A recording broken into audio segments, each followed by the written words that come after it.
Welcome to Deep Dives with Will and Reubs, the show that is making accounting cool again. I'm Will. And I'm Ruben. And in today's episode, we are doing our industry deep dive. Fantastic. In this episode, we're going to be pulling an industry out of a hat from the thousands of industries we've met, or thousands of businesses we've met with over the years. I don't know if there are thousands of industries.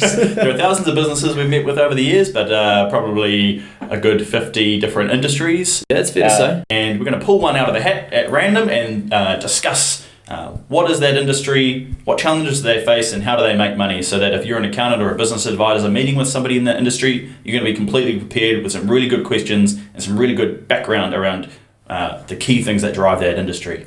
When you walk out of the meeting with your client, we want your clients to look at each other and go, "Fuck, that guy asked good questions." Yes, that is the reaction we want. Whether that's a prospect or a customer, that's the reaction you want to elicit. When prospect, even better, because then they go, "Man, that guy asked some really good questions. Yeah. We're going to sign up with him." That's right. Where are those terms of engagement? Fantastic. So, before we get into our industry deep dive though, we're going to have our quote of the week, and Will, I understand you've brought along a quote, I hope. I've got a quote all prepared.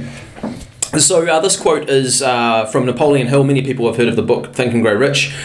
The quote is, "Opportunity often comes disguised in the form of misfortune or temporary defeat." Opportunity often comes disguised in the form of misfortune or temporary defeat. That's the one. And what does that mean to you?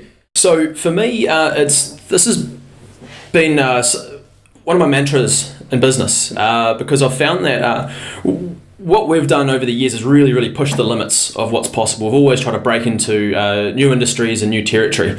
And when you're pushing something like that, you're going to be hit with temporary defeat or a lot of failure. Yeah, and it's really, and when you're going through that, it's important to know that when you set yourself a goal and you head in that direction, you're not always going to go in a straight line there, because you don't have the skills, or you're not the person you need to be necessarily to achieve that. So as you go through your journey to achieve that goal, you get little knocks along the way letting you know, hey, that's actually not the right path. So what will happen is you get a knock. And what a lot of people do is when these knocks come along, is they get really tied up on what's going wrong and the problems that have occurred, and then they get really hung up on that, where what you should be doing is looking for the opportunity, because what this problem does is it presents an opportunity that's going to take you closer towards achieving that goal. So if you set yourself a ridiculous goal, a really, really difficult one, you're not just going to go on a straight line there. What's going to happen is along the way, you're going to get knock after knock after knock after knock, and eventually you're going to end up there, as long as you are persistent and you're focused on what that goal is, and you stay aware of these opportunities as they present themselves. And for me, that's been such an important quote to get us to where we are today. Yeah, what I like about that quote is about the vigilance required. You know, often the first reaction when we suffer failure is despondency or defeat, you know, and you're feeling a bit down, you're thinking, this isn't for me, am I doing the right thing, you know, is this goal even achievable? But what this quote, failure often comes disguised in the form of misfortune or temporary defeat. It teaches you to stay vigilant. Those are the moments you need to be most vigilant, to be looking for that opportunity, because there will be one. Totally. And let's look at a practical example of this. So let's say, for example, I spent a bit of time writing some code for a job profit report, which we've been working on for the past 3 months. Yes. And what happened about 2 weeks ago is I met with the development team to run through they basically presented this job profit report. The UI is done. This is the review before we push it out to market. And when I looked at it, all the invoice titles were incorrect. And when I actually went and stripped back my code, I realized that I wrote all of my code off the wrong database. And at the time, obviously, I'm really upset. This is a massive misfortune, because we have to delay the release, and I had to go back and write that code from scratch. But what it did is I realized that when I rewrote that code, I had to use a large chunk of code from a previous chunk of code I've written, and because of that code that I've written is what I call the whip algorithm. Yes. That algorithm is required to run this job profit report, and no one else in the world has that algorithm that I've written. Therefore, this report that I've built, no one else can write without that. And so what that does, it's the opportunity is what we've built, no one else in the world can build without that algorithm that took me 9 months to write. So as we move through this journey of building our software, every time we have misfortune or temporary defeat, it just makes us so much stronger because no one can copy or replicate what we've done. Spot on. So that's the opposite. That's the opposite. I just wanted to give you a practical example of what that quote means to me. Awesome, man. Awesome. All right. Well, let's get into our industry of the week. We're going to pull it out of this hat here. I hope we get a good industry. All right. So there's all good. There's a good 30 to 50. I didn't actually count them. How many industries we got in here? Are you going to pick three? I'm going to pick one at random. You're going to just pick one, and we're going to do. I've just picked one. Let's just do this one. Okay. Now I've got to be honest. I got consulting at the bottom here, but what's that say? I wrote this down. Building consulting. Building consulting. Yeah, so we've done a bit of work for building consultants in the past. I'll kick this one off. So a building consultant sells their time for money. What they typically do is they don't physically construct or organise the construction of a building. However, they do consult around the materials used, the processes, perhaps the project management side of things as well. So it might be like the cladding that's used or the sequence of events. They basically set their consultants but around the building industry. Okay, gotcha. And who are their clients? So do they talk to the end customer, or do they talk to the builders themselves? Do they talk to their architects? Yeah, normally actually all three. Yeah, so that's what's quite unique about a building consultant. It's another. They're not the project manager. They're not the person who's owning the building, and they're not the person who designed the building. There's somebody independent that is hired by one of those three to coordinate all three to make sure that the right things are occurring in the right way. Gotcha. So this is someone who has potentially been a builder for 20 years and then they've gone and really upskilled on a certain type of material. Yeah, it might be a material, it might be like a form of like a roofing or a cladding or a wall, fire or any of those. There's so many things that go into a building, and so that's normally how they go. Gotcha. So from a practical example, we could say that I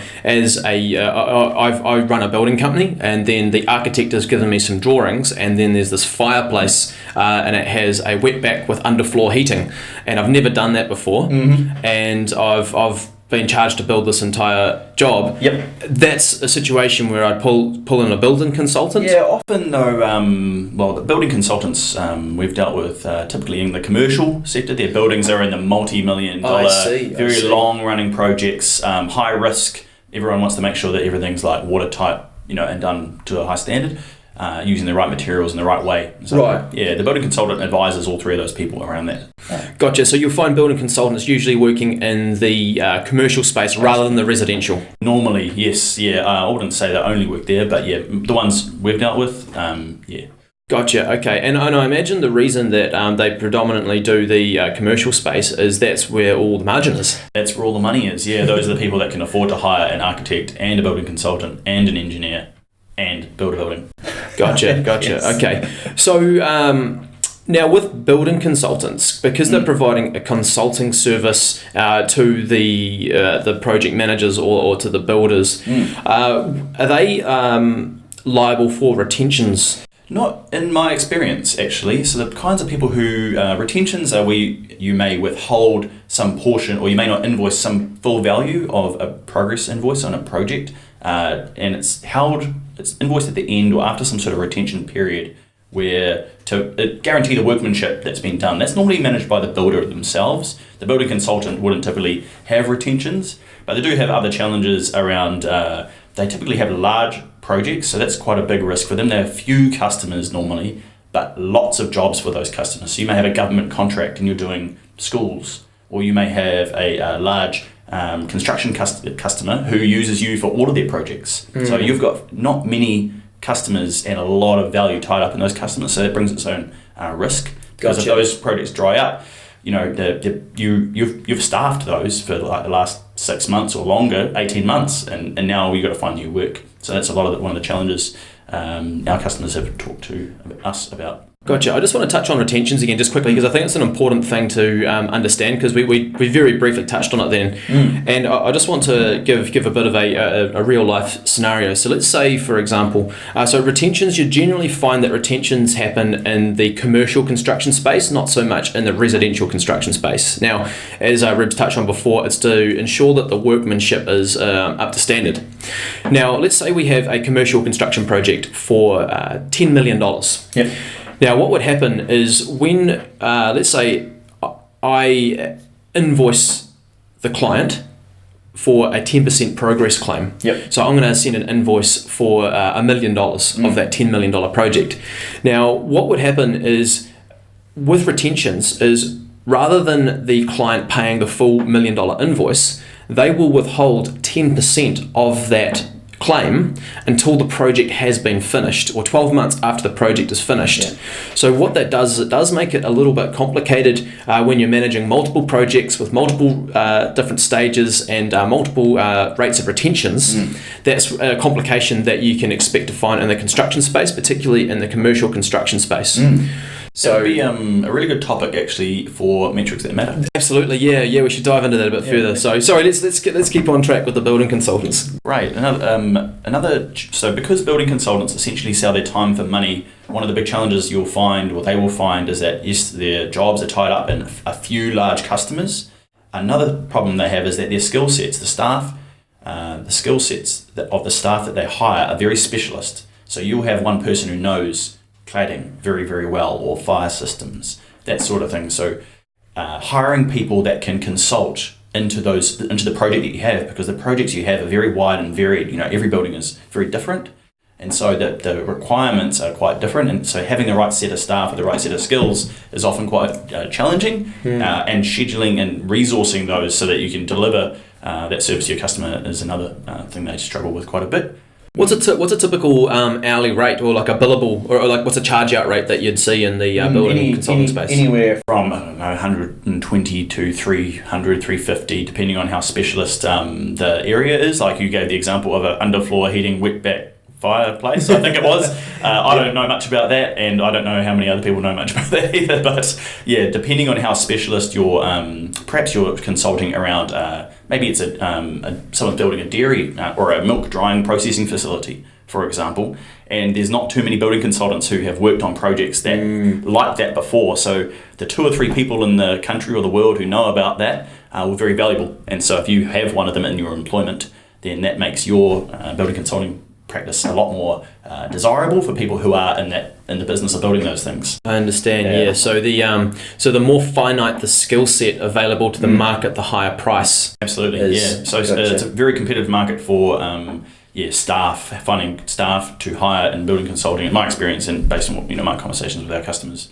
Great. Yeah. So I imagine that would be, as you say, a challenge would be how do we actually find great people? Yeah. To fill these seats. How do you keep them employed as well? Because you don't have it. You're not building a milk drying processing facility every week. Your customers may not have one on for another 3 years. So what are you going to do with this person until then? So it can't be your only string to your bow. Yeah. The way they make money, in my experience, is by having low write-offs. So we're talking about like actually invoicing all the value of the time that they are doing, or even better, providing a fixed price for a particular service or a build. So they'll say, we will deliver this service to you for X number of dollars, $20,000, and delivering it better and faster. So having a write-up on those jobs. That's the way they make money. So not just by billing time, because that's just a function of how many staff and how many customers you have, but by also having gains on the fixed prices of those projects that you're charging. Yeah. Gotcha. So you'd have they'd fix price the project at $20,000, yes. And then their billable time would equal $17,000. Yeah. And then when they invoice it, they could go, well, I only did $17,000 of billable time, but there's $20,000 of invoice, so I've made a $3,000 write-up on my time. Correct. So that's extra margin. So an example may be, let's imagine I've built a shopping centre or a supermarket or something, and I've just had the fire system installed by the fire guy. I need somebody that's not the fire guy, not the architect who designed it, and not the construction company to tell me that our fire system is A1, okay, because I need it to work for me. So I'm going to go to my building consultant and say, hey, can you inspect? You have people that are specialists in fire systems. They've seen a lot of them in my industry even. Can you tell me if this is A1? And you go, great, that's going to be $6,000. And I'll write you a report at the end and tell you everything that's needs improvement on it. I see. So a big part of their work is writing a report afterwards. That I There's imagine a lot of reporting. There'll be a lot of documentation that's done. You're kind of like the auditor or the accreditor, if you like.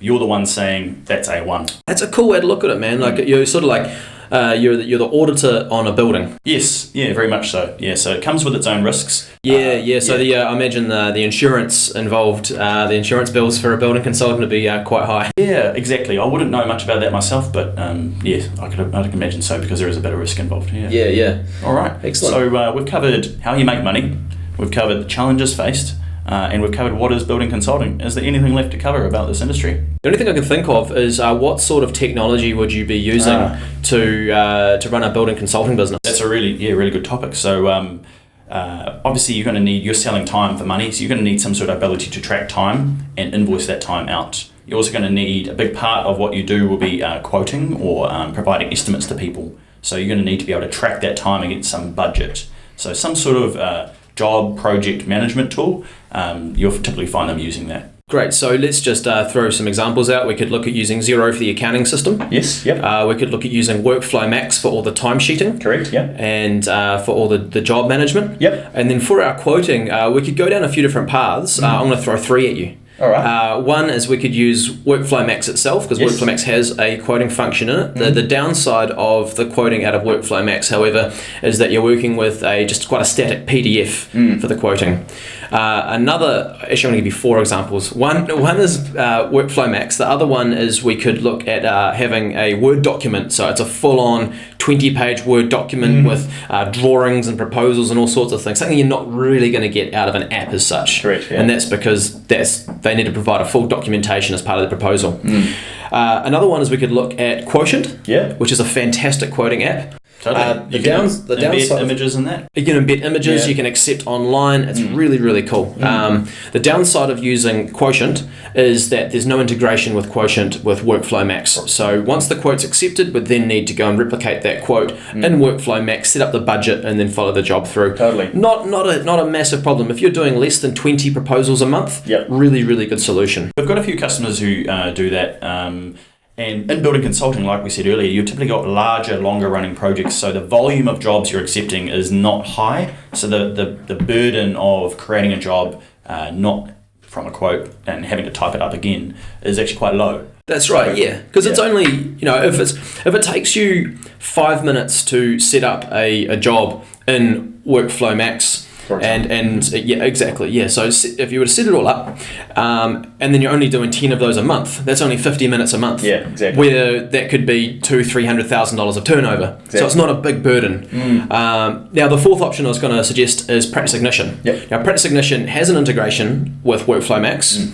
And it also does online acceptance proposals. The downside with Practice Ignition, I would say, is that it is a little bit more complex. But if you can put the time into setting it up and getting all the payment gateways and all those sorts of things set up, it's a really clean solution. So there's 4 for quoting. You've got doing it out of Workflow Max, you can do it out of a Word document, you can do it out of Quotient, or you can do it out of Practice Ignition. But the key is we want to have some sort of quoting tool, we want to have a job management tool to manage all of our timesheets and our back costing on our jobs, and finally accounting, which we recommend Xero for that one there. Yeah, totally. Those are the main 2 tools you're going to need, or one tool that you're going to need to connect to your accounting system if you're in this industry. And then obviously there's things like document management, and then there's Dropbox and there's Google payroll, Drive and all those things. But as the core systems, if you're recommending a solution to a client, I'll be looking at something along those lines.